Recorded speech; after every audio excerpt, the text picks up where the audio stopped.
Hey guys, my name is Loco Doco, the better looking host of Listen Loco, and you're watching Thorin's YouTube channel. My guest for this one is going to be Cody Sun, who is a long-time ADC player from North America and, interesting detail, is still actively playing, still looking for a team. More about that later.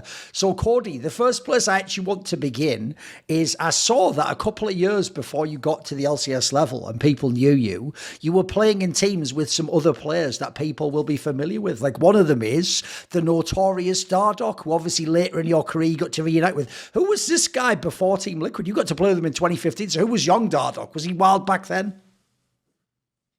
Yeah, Dardoch, even back in the day, was definitely a bit on the wild side. We were just scrimming. I mean, we just knew each other from solo queue, I guess.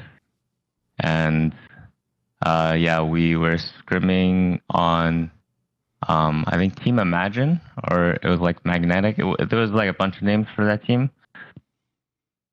But yeah, there were a few instances of like, arguments between teammates and stuff like this, but it was honestly, it wasn't that bad because I think it was just it was online, so I don't think any of us like took it personally. So it was fine.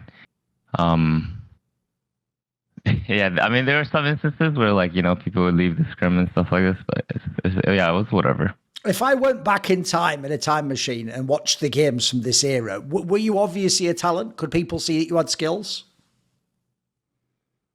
Yeah, I mean, I think I was. I think that, as soon as I reached Challenger, I was starting to get on people's radar. My progress towards Challenger was not as fast as like other people, I guess. I heard that some players like within, like 1 or 2 years, they just instantly got Challenger. My progress was a bit more slow, and I sort of took it like one step at a time. And within every year, actually, I got like I went on a higher rank. And so I started in gold, and then just climbed my way up. And I think it was like after I was consistently like top 10 back in the day, I got scouted by this amateur team. It was actually Voyboy's team back in the day. He was trying to like make an amateur team to qualify for Challenger Series back then. And that was the first roster I played on, was Frostbite. And there were some pretty well-known names. It was the first iteration of the roster was me, and Hako was my support, who later played in the LCS. Our jungler was Hairy Abs, and then eventually called Zeri. And then our mid laner was the Wolf's Claw, who also played in Challenger for quite a long time. It was a Xerath main. Super good on Xerath. And our top laner was Billy Boss, who also played for Dignitas and eventually switched to Rowhammers, who's like a Tryndamere like main, but expanded his pool to try to play competitive as well. So that was the first I guess competitive roster that I was on, and it was definitely quite an experience because before that I never played on any like competitive rosters. The only other team experience I had was playing for my high school team. And I was actually a mid laner because we didn't have a mid laner. And so yeah, I was filled mid laner, and we were just playing in our like local high school tournament, and that's pretty much it. One thing I saw that's quite unusual is another player you got to play with early on before the LCS era when you were in Challenger scene was actually Norskeren, the Norwegian player that people might know later played in like Splice, etc. Who was at Worlds, etc. Who was this guy? Like I wasn't even aware he played in the NA scene. Like who was this guy at this time? Yeah, and it was really cool to just, play with an like European player right away. He was really young back then. This was on Dream Team, and I think he was like 16 years old. I don't even know if he was like even allowed to play for us, but he was like super young, and yeah, he was like the youngest on our team, and so he just literally flew out. He was still in school, and he literally just flew out to LA to play with us, and he was super nice. And even from the beginning, I knew that he was like really really good. He listened to, yeah, he was a really well listener, and he was super funny even back then, and it was really fun to play with him for sure. And then the one other name I wanted to ask about who you played with in this time period was obviously Akaadian, the jungler who later on with TSM people know the rest of his career. He was obviously in some other top teams. Who was this guy? Akaadian was super nice, super chill. I was actually like when I first met him, because he's like huge, right? He's a big dude, and so like when I first met him, I was a bit intimidated by the fact that he was just so big. But yeah, once I got to know him, we actually became quite close. And he's a super nice guy. He's super into fitness, and he was just a nice guy, and it was actually really easy to talk to him and just play with him. Went to the gym with him a few times, and yeah, he was the GOAT. When you got into this Immortals team, like if I look at the lineup, everyone else is like big names, like experienced players, veterans, champions. Were you really a guy like were other teams scouting you around this time? Was it just Immortals that picked you up? How did you get into this squad? So I think I got picked up by Immortals because back then I was rank 1 in the Soki ladder, and also I was playing in Frostbite for like half the season, and then I eventually moved on to Dream Team. And in Challenge Series, I think I did quite well. In Dream Team, I think I had the most gold share. Or I don't think I had the most gold share, but I had the most like damage dealt percentage on my team, and that was kind of like my, I guess, like biggest strength back in the day was just doing the highest amount of damage that I possibly can with the resources that I had. So I think, yeah, just my performance from solo queue and competitively in Challenger Series, we got pretty close to qualifying. We eventually lost to C9 Academy, which back then, I don't know if you guys remember, but it was the old C9 members that went to Academy to right, play. when they boosted the spot to LCS, right? Yeah, so it was like High, Balls, Nice. Altec, Lemon, and I think their jungler was Contracts instead of... Fair enough. Yeah, instead of Meteos. And yeah, it was really like back then we were actually doing like decently in scrims, and even we scrim like some LCS teams. And so we were like decently confident going into the match. And then we also heard that they weren't even taking the match seriously, like they were just partying, they weren't even scrimming or something like this. And then when we played, we just got stomped. But yeah, it was like the old referral, and we just kept going going to referral and just getting aced. When you got to join the Immortals team, the player you played with in the bot lane was Olleh, the Korean player. And people will forget this, actually, Cody Sun, but that year was the one where I remember, I think it was in the summer split, he was like considered like an MVP candidate. You remember this? Like everyone was saying like that he was like smurfing in the league. Who was this guy to play with? I know later on, because of that whole incident when he was in Team Liquid, where he like benched himself, I feel like people like forgot about this guy. He seemed like he was a pretty good player. Yeah, I think Olleh was always really good. Olleh actually has a really interesting career path as well. Like he went to Taiwan, he went to Brazil, and then he eventually went to NA. But yeah, it was in the first, like before the season started, in Korea boot camp. We were trying all supports, and it was actually between Olleh and Kasing back then. And basically, the biggest difference, or the reason why I chose Olleh was because we were playing solo queue or like scrims or something, and then he randomly said to just pick him Trundle support, and we were like, all right, and then he went Ignite Trundle with like, I don't know what runes back then he used, but it was like some PTA or something, like something really aggressive. And then he like level 1, like just flashed on the enemy AD and just one shot him. Okay. And I was like, all right, let's get this guy. All right. Yeah. And then he was like, yeah, he's also a really nice guy, super funny, super chill. Actually, if you remember that season, we actually started Spring Split really poorly. I think we were like last place or like 9th or something. And then going into and then, yeah, I mean, even our synergy wasn't very good. There was a lot of problems, you know, in the bot lane. And it was also my first time playing in LCS.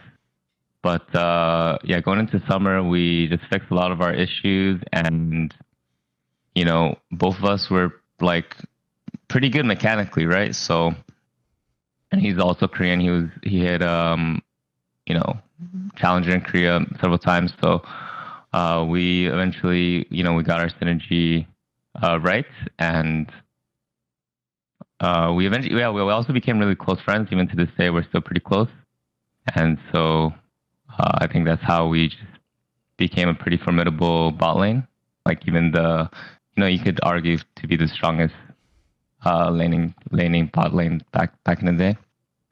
What was it like to play in the LCS the first time? Did you feel a lot of pressure? Did you feel like you could actually like show your skills off? Yeah, playing the LCS the first time, it was actually pretty, like I tried not to be nervous and stuff like this, but you know, I was still like a bit nervous, and I don't think I could play to, you know, like to the best of my ability. Absolutely. But I think the skill that I had and, you know, the trust that I had in my teammates, I think that, you know, led me through to, you know, do quite decently.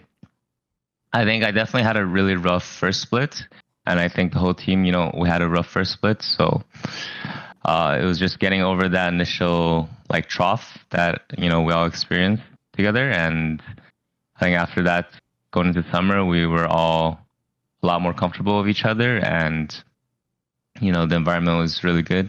And I think it made me, like, it allowed me to just be a lot more relaxed in the game, and I could play a lot better.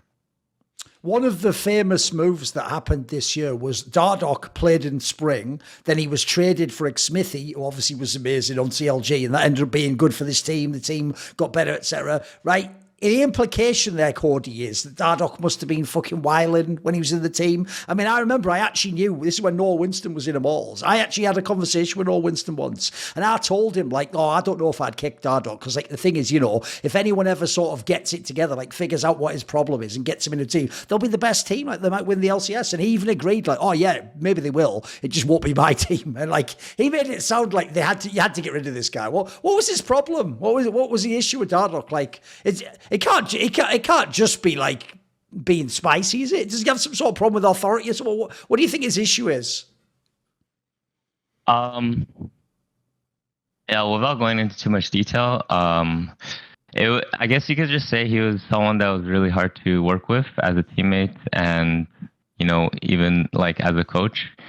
There were like just a lot of arguments between different players, like, you know, whether it's teammates or, you know, with coaching and like team like strategy and like team cohesion mostly. And I think Dardoch was, I guess you could just say he was wildin' for sure. But I think the biggest thing is probably just the emotional control. Right. In the game, he is banging though, right? Like, as an actual player, like, he has talent though. Yeah. In the game, he for sure is actually probably the top performer back then in the spring split. I guess the biggest problem with that is like because League is such a like team game, right? Team centric game that sometimes when a particular person performs extremely well, past his teammates, it's kind of in the detriment of his teammates in certain times. And so that's probably, the biggest problem is that even though he was playing really well, and we definitely try to play around that and play around his strengths and try to cover his weaknesses. In the end, it just didn't really work out because it was just really hard for us to like find like the middle ground between that. And there was even an instance where he said like it was really funny. Okay, I don't know if I should share this, but I'll just do it anyways. But he basically like we were scrimming against Fox, and he basically messaged Altec like we're probably getting smashed in the bot lane, okay? But he messaged Altec. He was like, my bot, like, how do I play this game? My bot lane's playing with their feet. Okay. And it's like, yeah. And then Altec messaged me because I was friends with him as well. And then it was just really funny. Like I didn't even take the flame like that harshly because it was like it's just a funny comment, right? I was like, it gives people a taste of what he's like, though. He was a bit silly, sure. Yeah, he was a bit spicy with it, and I was like, you know what? Like we're not playing that well. Like we're trying to fix our issues, but it's still like I guess a little bit of a surprising thing to hear from like, your teammates. Yeah, it must have been very different than to get Xmithie, because I've heard Xmithie's like super chill. Yeah, Xmithie is probably the chillest, like one of the chillest persons I have ever played with. It's actually really funny that he's literally like the polar opposite of Dardoch, right? Where Dardoch is like this 1v9 carry jungler where he just takes all the resources, has his pathing, has where like he wants to like go and just he basically just he wants to like pick Rengar Graves and take all the resources and just carry the game, which is respectful and it's definitely a valid way to play the jungler, right? But Xmithie is definitely the polar opposite, where he would still play like carry junglers, but he would play them a bit more like supportish kind of, where he would like cover where he the lane that's like that needs help, and he would try to like flip it and try to like gank and try to get his teammates ahead more so than himself. And he was also really, really good at shot calling. I don't really know where he learned that from. Maybe it's just like his years of experience playing in COG. But he was absolutely like the biggest component for that roster, our run to finals as well as to worlds. He carried us the hardest just by ganking where he needs to gank, and then just kind of rallying the team together. Past laning phase, not exactly like micromanaging us, but definitely like telling us, where we need to go, where we need to set up for the objectives, and just a lot of like five manning mid, where it was like the NA RAM. Sure. But it was kind of like the meta back then was kind of how like you should be playing the game, and that was probably our biggest thing, biggest weakness on the roster in spring is just kind of 5 players playing our own thing, and we were all actually really good mechanically. Like that roster was actually really insane. Like I think we were all really insane, like just as individual players, but we never really, were able to come together and be cohesive. And I think that's what Xmithie brought to the team. By the way, in later years, I've heard some amazing stories about Xmithie. I don't know if this is in other teams, so you can tell me. Where, put it this way, I mean, some stories are like out of a movie, mate. Like some people say he literally could even just turn up like hungover and still like be good in scrims or officials or whatever. And I've heard that, like, again, I don't know if it was in your area, but I've heard he could be like mad lazy and just not practice the game at all. But then if he turned up, like, this is why apparently in sim teams he got kicked eventually, but like they would let him hang on for a while. People told me though, he like, sort of didn't need to practice though. He could just sort of turn up and just be good somehow. Was it like this when you played with him? Yeah, it definitely was. So basically, like, it's really funny actually, but yeah. So the roster before then, we were just actually stomping scrims. Like not every scrim, right? But we were like doing really well in scrims, like maybe like a 70% win rate, and then we would just get shit on stage. But with Xmithie, it was kind of the opposite, where like the 4 other members on the team, we would still like take scrims pretty seriously and play really like sometimes like overperforming scrims rather than on stage, right? Where Xmithie is like the opposite, where yeah, like you said, sometimes he would be coming back like at like 2 a.m. or we don't even know where he went or like what time he would come back actually, like because I was actually his roommate, right? So I feel like sometimes he wouldn't even appear to be in the room and like and he would just show up in scrims. Like probably out partying or something, but yeah, he was like he was just super good at the game. So it's like what can we really say? But sometimes he wouldn't perform his best in scrims, and so we would have to cover for him. But yeah, even if we had like shaky scrim results on stage, he would just like absolutely 1v9 and just we like he would just show up in any lane, get some free kills, just be massively ahead of the enemy jungler, and then just just shock call the rest of the game. And so we're just like, okay, he's always like, he always shows up like in every official match, no matter what. So and he would also like never get tilted or never rage or anything like this. So we would joke that he was like the Buddha and he was like enlightened. He didn't need to. He was just like, yeah, he didn't even need to like play solo queue much. Like we were all grinding a lot of solo queue. I think he rarely even played solo queue, so he's just really insane. When you made this run to the finals, even though people are going to look on record and it is like Doublelift, Bjergsen, that like big TSM super team, like, cause this is the one where in the spring split, they didn't have Doublelift. They had Wild Turtle, if people remember the story, and then Doublelift came back and they kept, like, I remember this final. This final was like doable, dude. Like there was a world where it's possible Immortals could have won this final, right? What did you think to be playing in the final in your first year? Like, it seemed like a pretty competitive match. Yeah, it was my first year, and honestly, I was still like really young. I think I was like 19, like turning 20, and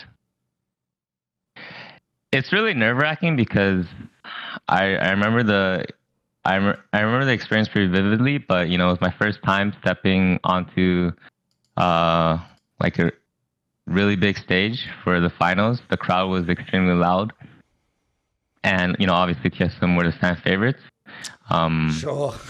And so literally like I would say 95% of the crowd were cheering for TSM, maybe like a little bit were cheering for us, but it was just really loud. Like everyone was really excited, the ground was shaking. Like even if I'm playing, right, like you can still hear the crowd, you know, when they're shouting or some stuff like this. You can't hear, you know, exactly what they're saying, but you can hear when they're getting excited. And you know, yeah, the ground is like shaking back then. But you know, I was just trying to be present in the moment, and I was just trying to do my best, you know, with what I had. And I was really confident that, you know, with, you know, the few months leading up to it, Olleh and I, we were the first pro bot lane. So like that kind of gave me a little bit more confidence boost. And I think I also had like certain stats that were in my favor, like, you know, I guess just like, yeah, damage percentage. I don't know why I'm so fixated on that, but I just remember like there was like certain like things like that, like these stats that I kind of fixated on to just give me a little bit more confidence, because I was just really not, you know, I didn't have really much experience at all, so I was just trying to find things that gave me a bit more confidence to play to the best of my ability. And so I was really confident in laning just 2v2 as well as in team fights. I felt like I could do, I could play team fights a bit better than Doublelift back then. And that was what I kind of relied on. And in that finals, I remember we were actually like I think we won the first game, and I think we lost like the next 3. But yeah, laning and everything was fine. I think in the end it just kind of came down to just like our team was just very our team just very heavily relying on Xmithie again, just like his shot calling and like how he wanted to like pilot the team, right? So yeah, in the end, I don't know, like I think someone like it was Norskeren or Hanser, like he like spilled water when we were winning or something, and the game was paused. Oh right, For, like yeah, like 15 minutes or something, and then we were like, okay, and we were massively ahead, so we were just, I think it was game like the 4th game where we were massively ahead, and we were just like, okay, we were all thinking like we should just close this game out as well as we could, and then just go to the game 5, right? But yeah, they actually made the miracle comebacks after they paused the game. I think because I think we were also like a bit rushed to like close that game out. right. Like we were so ahead, right, where we could just kind of just take it nice and easy and be calm and just take the objectives. But yeah, we were kind of rushing to close out the game, and we kind of like blundered that close, and then they won in the end. One question I have, it's just a curiosity, is actually the player who played top lane in this team, Flame, the Korean player, was actually my favourite player originally in League of Legends. So the question I have is this. I know he had like okay English, but it wasn't like super fluent, and I know he even had like translator, etc. So my question about playing with him would be this. He's mainly known as a carry top laner. Like no matter what the meta is, he wants to be on the carry champion, right? But to do that in this era of League of Legends, the bot lane has to play like the go even bot lane or play the clean up ADC. What was the dynamic in this team? Were people playing to you? Were they giving you the resources you needed? Did he sometimes get the carry picks? How did you make that work? Yeah, so Flame, obviously he's a legendary player, and everyone knows about the Flame Horizon. But because his English wasn't the best. Actually, in Spring Split in the beginning, when we had Dardoch, we were playing topside a lot heavier, and Flame and Dardoch were just winning every 2v2. So they were kind of like, they were actually really close in the beginning, when the team was like, before we even played, like when we were just scrimming, because we were like doing really well in scrims, right? But once things started to go downhill, their friendship kind of also went downhill, and then Dardoch, played kind of on the boss side a bit more, and like playing by himself a bit more. But Flame was really fun. He was a really fun guy, and he's actually really nice as well. And he had very broken English, but he tried really hard to like incorporate himself in any like team activity or team discussions. So even though he had his limited English vocabulary, we could all still like vibe with him and talk with him, communicate with him, really. So I think even back then we tried to like incorporate a bit more like carry picks for him, but his champion pool was actually like pretty big. So we were actually able to play tanks as well, and then play bot side as well as play carries. And his famous Fiora pick, I actually really like playing with his Fiora probably the most, and we would just put him like on an island and try to get him ahead a little bit. And as long as he's winning 1v1, then we could just play like 44 on the other side of the map, and then he would just constantly split pushing and whenever he felt like he could just TP in, clean up the team fight. So that was super easy. But yeah, also because we had Olleh, right? So he could speak Korean.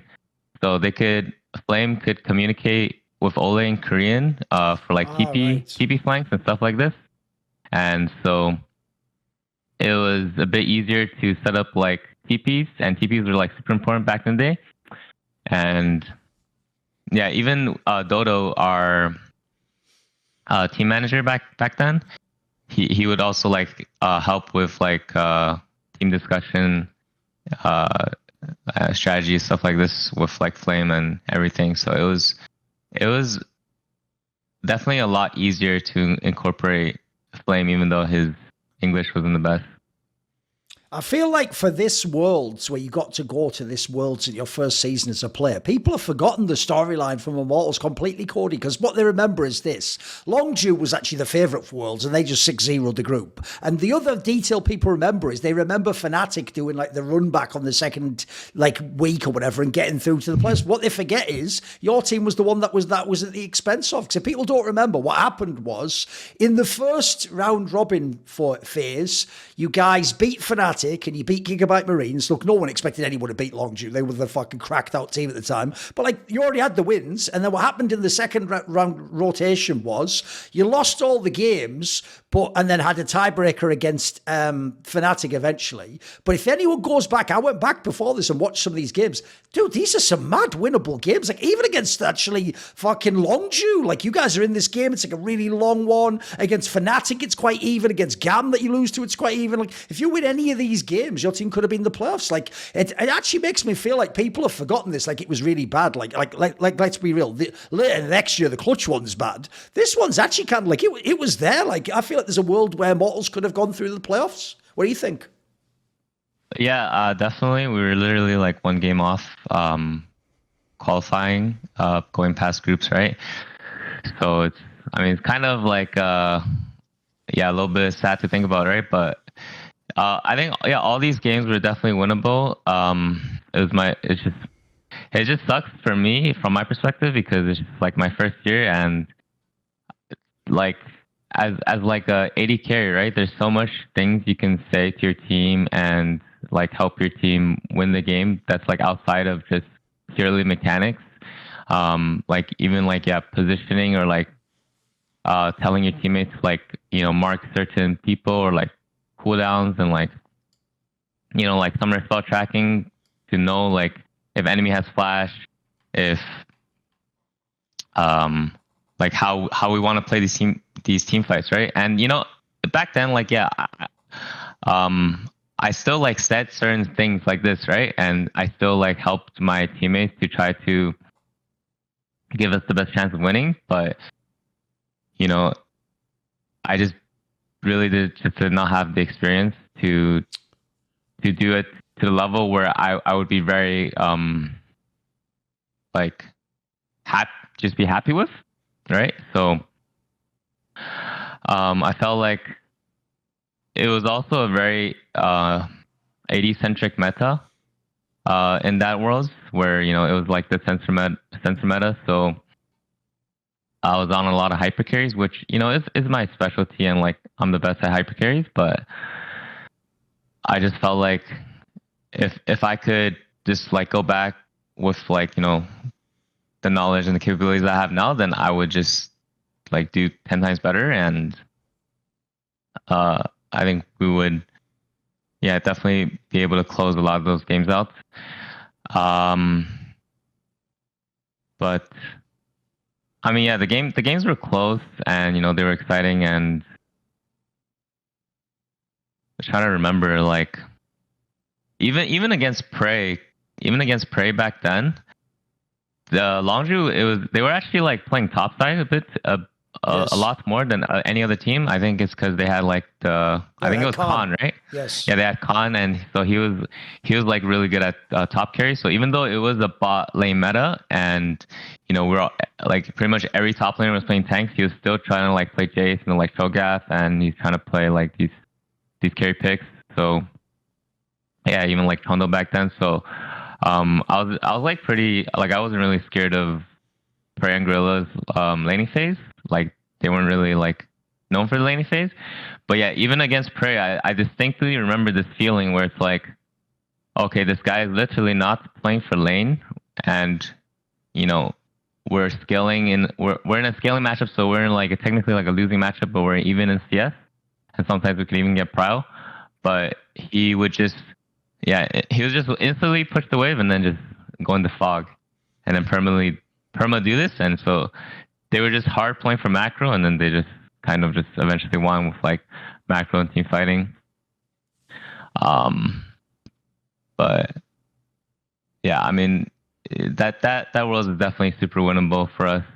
We definitely could have made it out of groups. It was honestly a bit unlucky that like how everything went down in the end. And one thing I want to ask you is another bizarre thing about this era is the coach that also came in the summer that helped you guys get to the finals and worlds was the Korean coach SSONG, who people will know later coached like TSM and a bunch of other squads. And the joke is a couple of years ago, he was in the DRX team that won worlds. He's actually like won worlds since then. Who was this guy to work with? Because I've heard one of the reasons why he's actually had a couple of spells. He was on FlyQuest last year, people don't know. He's had a couple of times he's come to LCS, but obviously he's had more success in Korea, right? Did he have good English? What was his sort of demeanor like as a coach? Was he a strict Korean coach, like people imagine? Yeah, he was definitely like he was a pretty strict Korean coach, but he wasn't strict to the point where he's like controlling of the players, and you know, giving us like harsh criticism, anything like this. So Song was very specific on how he wanted the team to do certain things. So for example, like picks and bans, right? He would like he would talk to us individually as well as the team to figure out like a list of champions that he wanted us to play, as well as like champions that we thought we were the best at. And then he would pick from that list, and then he would do the draft, right? And he would always have the drafts ready, so he would know exactly what champions to pick. So as players, we would like going into pick and bans, we would tell them like, you know, we think these champions are like these champions could be good in this matchup, or for the comp maybe these champions, or like champions that we want to play on the day, right? And then he would pick us the champion that he thought would be best suited for the team as well as for the game. And then in terms of gameplay review, he was very, very specific whenever we review the game. So it wouldn't even be very long. It would be maybe like 10, 15 minutes. It would be very fast. He would go over the game very quickly, summarize it, and then, you know, in the key points, he would just directly tell us we should be doing this instead of this. And then we would all five of us would listen to him, you know, without arguing back, and we all respected him a lot because he was also a former like pro player, right? He played on Najin sword, I think, back in the day, or Shield, and even back then, I think there was a time where he was like the best mid laner in Korea. So yeah, all of us had lots of respect for Song. He another thing was that he actually worked extremely hard. Like watching every single region, like obviously watching Korea a lot more, right? And he was even friends with Peanuts, I think, or like Prey, and he would message them on Kakao chat, and then ask them like what the best champions were in the meta, and he'd tell me like, yeah, Prey's playing Ashe in Korea, so no one's playing Ashe here, but maybe you can give it a try, or like Ezra, and I'll be like, yeah, for sure, I'll try to like play. We can try it for next scrim, right? And so, I think over the years he was probably like, yeah, one of my favorite coaches to work with, even to this day. The following year was the first year, if people remember, that they made LCS franchising. And so you had all these different orgs come in. And obviously you ended up on 100 Thieves, the team that ended up going to the finals, etc. But if people look at this lineup, like this is massive names. Like they had aphromoo, obviously Meteos, Liyu himself was like a famous Korean player. They have some massive names. And I've heard when I did my interview with aphromoo that there was a bunch of players that were considered, like apparently there was a world even Doublelift could have been the ADC of this team. How did you end up on this squad? Like, what do you think? Like, had the success of Immortals impressed me? Was there someone specific got you into the team? How did you end up in 100 Thieves? So yeah, after Immortals, you know, it was pretty unfortunate that we couldn't make franchise, but you know, I had a couple of offers. My signing was actually really late to 100 Thieves, so I guess, you know, all the other teams like secured, you know, like the most popular players, right? And then and then I was sort of between like 100 Thieves and some other teams. I forgot specifically who they were, but yeah, eventually I got signed to 100 Thieves really late. But yeah, it was a banging roster, and it was definitely an experience playing 100 Thieves, because, you know, they were also a very new org, but they had a lot of backing, a lot of resources. So the house back then, the Rocket Mortgage House, was really, really nice. Pretty nice neighborhood as well, pretty decent, and yeah, it was pretty fun playing for that roster as well. Obviously, you know, I was just coming out of Worlds, and it wasn't the greatest experience for me, I guess you could say. So I really wanted to prove myself, and I think, yeah, I definitely tried really hard to just, you know, prove to people that, you know, I didn't just like fluke my way to Worlds and Immortals, and that I was still a contender to be the best AD in the region.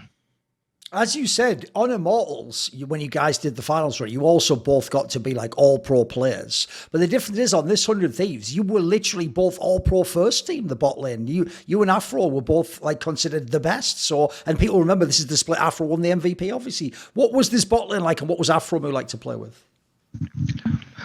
Afro was super chill to play with.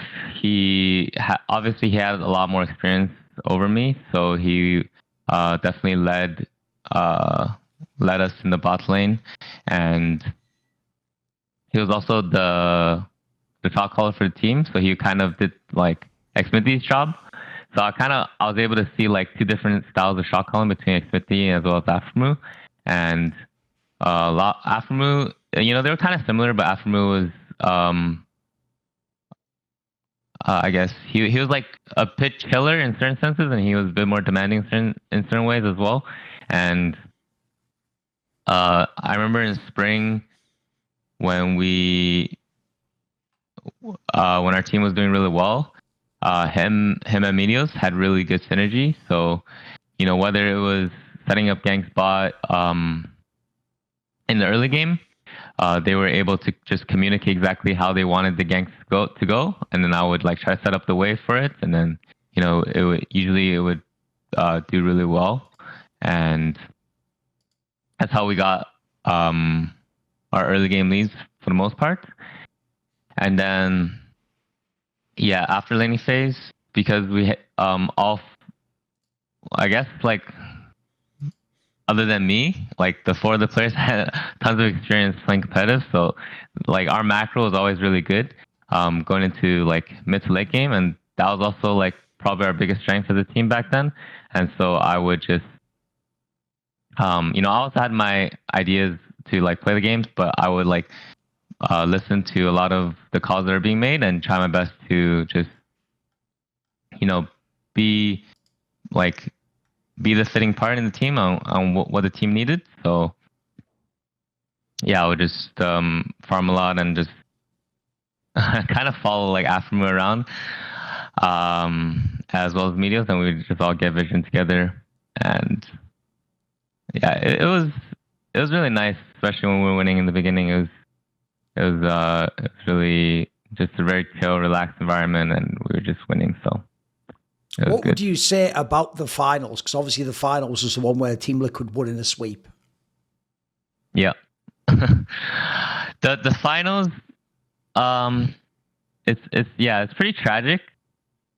Actually, my whole like just talking about it and just reflecting back, right? Even before this interview, I was just thinking about my career, and it's just like it's just like leading is like it starts off pretty pretty harsh, and then leading up to the finals,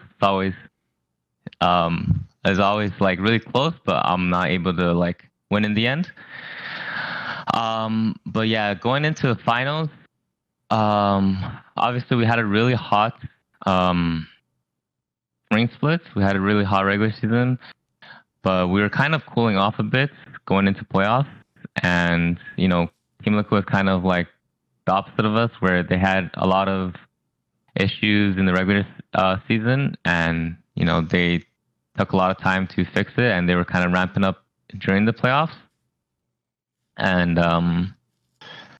yeah, obviously, like that team was centered around Doublelift, so like most teams are that he's on, right? But for our team, it was kind of like I was still a really important part of the team. Like I still did the majority of our team's damage, and I still had a lot of resources, obviously, but it definitely wasn't the same as Team Liquid.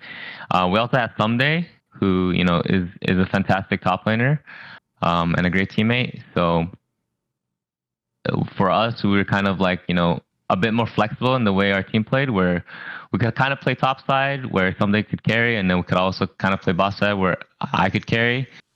So it's kind of this back and forth, and even Meteos. Yeah, Meteos is like a carry jungler in his own right. So even sometimes we would have him do some of the lifting, and that's kind of the story of like most teams that I'm on, where it's like a bit more flexible kind of play style, where it's not always I'm not always like just the main carry, right? Even though I did a lot of damage to the team, I guess I'm not really the type to just like tell everyone to just shut up and just try to like 1v9 the game. I'm definitely a bit more flexible of a player, but yeah, in the finals, I think what it was is just that they kind of had a better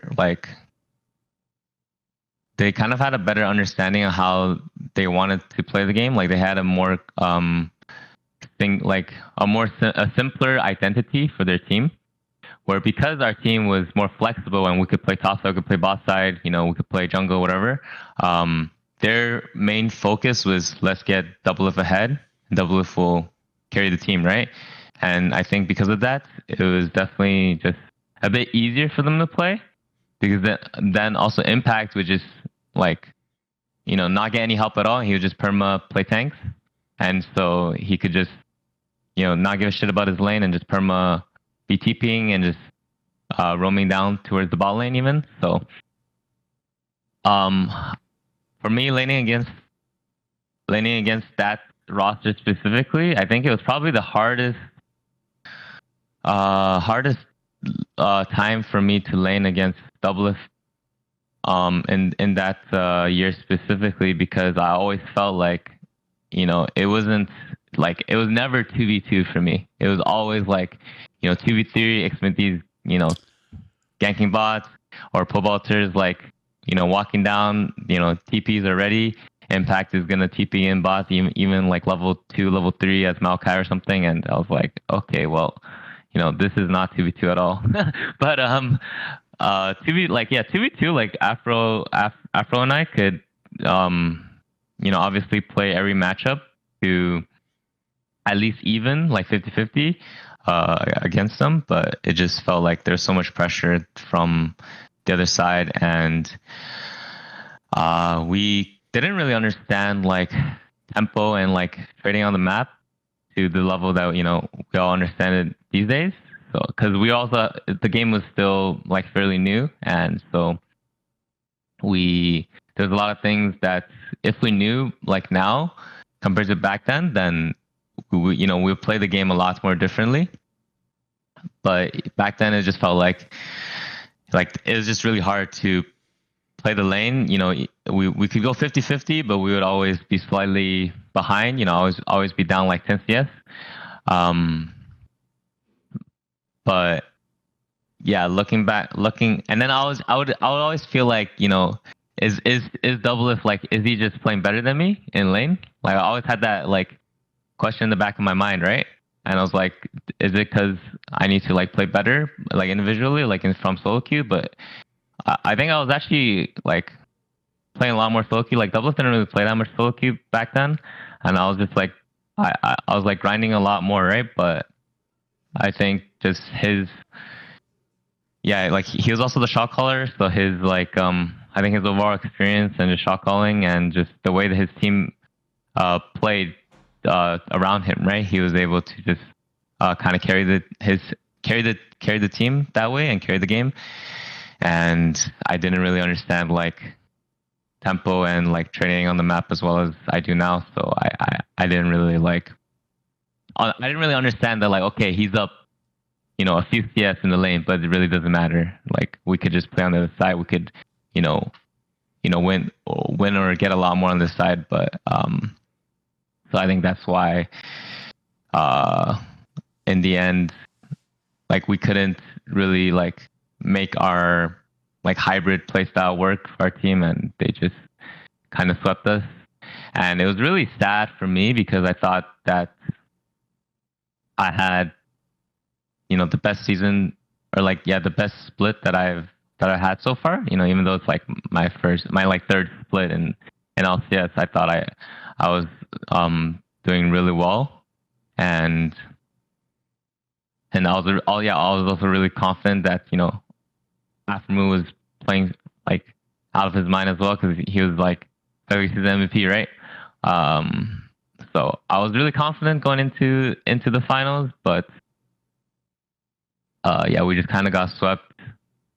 You know, they also like outdrafted us for like at least bot lane. Like obviously for the other roles, I don't think they had winning lanes, but for bot lane it was just a bit hard for me to play. And I didn't. It's just really sad because you know, losing is not, it's one thing, but just getting swept like that when I expected it to be at least a competitive finals, right? Yeah, even in scrims going into the finals, like there were a lot of scrims against Team Liquid, and we didn't really do that well in them, I guess you could say. But for that roster, we always didn't have the hottest scrim results. Like even in regular season, when we were winning every game in regular season, we weren't really doing like particularly well in scrims, right? But we would just always show up on match days and win like that. So we didn't really care too much about scrims. But yeah, the finals is just really tragic because I thought that at least it would be a competitive finals, but it really wasn't.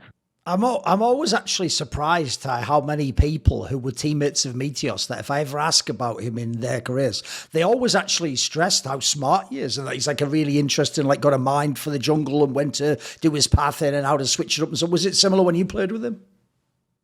Yeah, Meteos was always a really smart jungler. He I think his biggest strength was definitely like his approach to the game was all about efficiency. So he would just, you know, choose the champions in the meta that would, you know, path like the fastest, or maybe not the fastest, but like always had really nice pathing, really smooth like power curve, and he would always be pathing to the, like where he felt like he needed to be, right? So whether it was top side or bot side, he would play towards that. And he was also a very flexible like jungler where a thing back then that like a lot of teams or coaches wanted was like planning out the first like 10 minutes of the game, where it's like, you know, you have to, like the jungler has to like tell the team or the coach how he's gonna like play the first 10 minutes out, right? Because the rest of us are just laning. But he would say like, you know, we should have like some sort of early game plan, but be flexible with it and not be like so like strict, and be more flexible in the game, right? And it's like, I think that was also a really big strength of his. And yeah, he was really smart about pathing and like jungle matchups, and even like yeah, even mid to late game, he always knew where he needed to be to get vision and how he wanted to set up the objectives. So I think that was his biggest strength as a jungler. People might know that in the summer split, something happened inside 100 Thieves. The team went from being in the finals to, I mean, people know the Meteos one, which is, in the other interviews I've done with people, they've even just straight up said Meteos just had like arguments with the coach and stuff, and there was problems going. The real problem that was never addressed ever, Cody, was what the fuck happened to Cody Sun? Like, why was Cody Sun taken out? And then they did that thing where they took you out for part of the playoffs, but then they brought you back in for the third place game. And then, even though they brought you back in, then you didn't get to go to Worlds, and the Rikara guy went to Worlds instead, and obviously it didn't go well. So give us your tip. What happened to you? Did you have some sort of blow up with the what happened to Cody Sun? Yeah, so basically it was sort of like this, where in the spring split when we were doing really well, right, as a team, it wasn't really the same as like Team Liquid or even Immortals. It was like we kind of were just really good individually, so we were all really good at laning. We all had like pretty good macro as well, and so we were kind of just doing our individual like jobs really well. And the times that we needed to play together, we were able to just come together, and like none of us really like made any mistakes, like blatant mistakes. We were all like, all five of us really consistent players, and so the game was just very simple, right? Because we would just lane, go even or get slightly ahead, or even a lot of times we were actually really behind, like sort of behind from laning phase. But mid to late game, we were just very clear on what we needed to do, because like we were just very consistent. We didn't really fuck up and make any mistakes. So we just knew how the game should be played mid to late game, and that was our biggest strength as a team. So, but the problem was that after the finals, I don't know, maybe something like broke in the team after we just got stomped by Team Liquid in the finals. But yeah, going into summer, the vibe was definitely a bit different, and I think we had a lot of trouble in just the early portions of the game, and I think that kind of created a lot of turmoil in the team. And when there was a problem in the team, right? And we had to like fix problems in the team. Like in Spring Split, there wasn't really any big problems for us to fix. It was just like small issues, and we would have some sort of argument or like have some conversation about it. And in the end, we just kind of have this mutual respect for each other, for one another, and the problem would be solved. And it usually wasn't like a big problem in the first place. But going into summer, there was a lot of like big problems in the team, and I think because we didn't really have any like big problems and issues we had to deal with in spring, in summer when these issues arise, we didn't really know like how to solve them. And so there was a lot of really long reviews and really unproductive reviews that lasted like over an hour, which is a bit unheard of for literally any other team, right? Where we would all sit on the famous 100 Thieves Rocket Mortgage team couch, and we would just sit there, and probably would be at the screen and at his chair, and we would just sometimes just talk or sometimes not even talk for like over 30 minutes, just be silent, and it was not productive at all. So the ones that were trying to fix the issues were mostly Meteos, Probably, and Afro would also help as well as he could, but Afro is kind of like a more laid back kind of guy, right? So he would like help with team discussion, but he wouldn't really like be direct on how he wanted to fix the issues. So in the beginning, it was just kind of Meteos and Probably arguing it out, like duking it out 1v1, and someday Ryu, Afro, even me, right? We would just kind of like sit back and let them like do their thing. But after Meteos got the can, there was really no one to like solve team issues with in the team. And being there, like I was definitely getting a bit frustrated because I was like, you know, why are we just like sitting on this couch for like over like for like 1 hour, just legit staring at the freaking screen, and we just wouldn't. There was like no open discussion. I think everyone was really like kind of scared to just like talk about the game. With probably like even I was pretty scared as well because I was like yeah, these discussions that we're having, they're not productive and they're not solving anything. So it's like, what are we really doing here, right? Like how do we solve these issues that we have? So whenever, after Meteos was gone and whenever I tried to speak up, even though I was pretty scared as well, but I still wanted to solve the problems in the team because I still wanted the team to do well, and I would try to solve these problems in review, but it was just really difficult. And in the end, I guess I also got the same fate as Meteos. Just getting benched and stuff like this. I don't know what I could have done. Even looking back, Do you feel a bit betrayed then? I mean, you were literally the first team all-pro fucking ADC. You've just been in the finals. Now you just benched. You have to just sit at home while they go to Worlds, or potentially could have. What did that? Could you handle it back then? I mean, all I can say is I handled it to the best of my ability. It was definitely very traumatizing for me, as like just this young kid like going into this team with like these deep blatant issues. And I mean, for summer, right? Because we did pretty well in spring, but I guess, looking back, the only thing I think I could have done was probably just do the same thing as the rest of my teammates, which just stay quiet and say nothing, and just maybe if I did that, then I would still be on the roster. Funny thing is that when I got benched, none of my teammates even knew. Okay. Going into like the official match that day, the first day that I got benched. Like literally, I was sitting at home, right? And they told me like I should be ready in case I need a sub in from. They'll like Uber me to the match.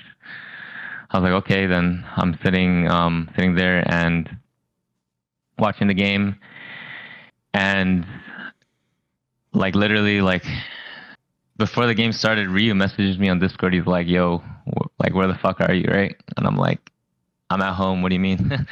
Right? I got benched, and then he's like, what the fuck, XDDD or something like this. And I was like, yeah, it's team decision or something, or coach's decision, and it was just rough for me, but I got through it to the best of my ability, and I was just grinding solo queue. I was like trying to grind solo queue, and I had to even play on the alt account because, as he probably told me, that he wanted to keep it a secret that I got benched. So he told me to play on an on an alt account that was like secretive. So I couldn't even play solo queue on my main. So I had to play on an alt that was like plat or something, and I had to like grind my way up. And eventually it got found out because that was my only other account, okay, right? And it was also tracked by like LawPro or whatever, the websites back then. And then once it got found out, he's like, okay, now they know that like that we're gonna use the Rokara or something, and so like it's not good. But yeah, it's like, what can we do about it? Like nothing really. But yeah, it was just really weird. Like it was just a really weird vibe once Meteos was gone. It was just really not the same team environment at all. And even when I became the sub, right, I was supposed to like be the positional coach for Rokara, which is really weird for me because I was like, why am I positioning coaching this guy that I personally believe that I was Sure. better than, and he was just coming from academy. But Ricardo was actually a super nice guy. We were actually like pretty close, decently close. But I was like, yeah, like why am I doing this, right? I like if I'm subbed out, then I might as well try to prove myself. Grinding solo queue, like let me grind on my main account. Let me try to get rank 1 again. Like let me prove myself like this, right? But I wasn't even allowed to play on my main account. I had to play on my alt account, and yeah, in scrims I had to. Yeah, I wasn't even allowed to play solo queue during scrims. I had to watch and be positional coach, and I was like, okay, like I'll be a positional coach, whatever, right? So, like I'll coach. Like there's so much problems in the bot lane that I felt like I could help with and like fix, and so in the scrims when I'm doing notes and I'm trying to like get notes to like help the bot lane out, because he literally just came up. He doesn't even have much synergy with Afro, right? And even I felt like when I was laning with Afro, like there was still a lot of issues between us and that we couldn't fix. And so I was like, okay, like let me try to be a positional coach. And then I was working with the assistant coach, which is Jungle Juice back then. And when him and he would ask me like, what do you think how could they have played this lane better, right? I was like, yeah, it starts from level 1. Like they're just not playing this lane well from level 1. These positions, they should trade harder like this. They should like position like this, right?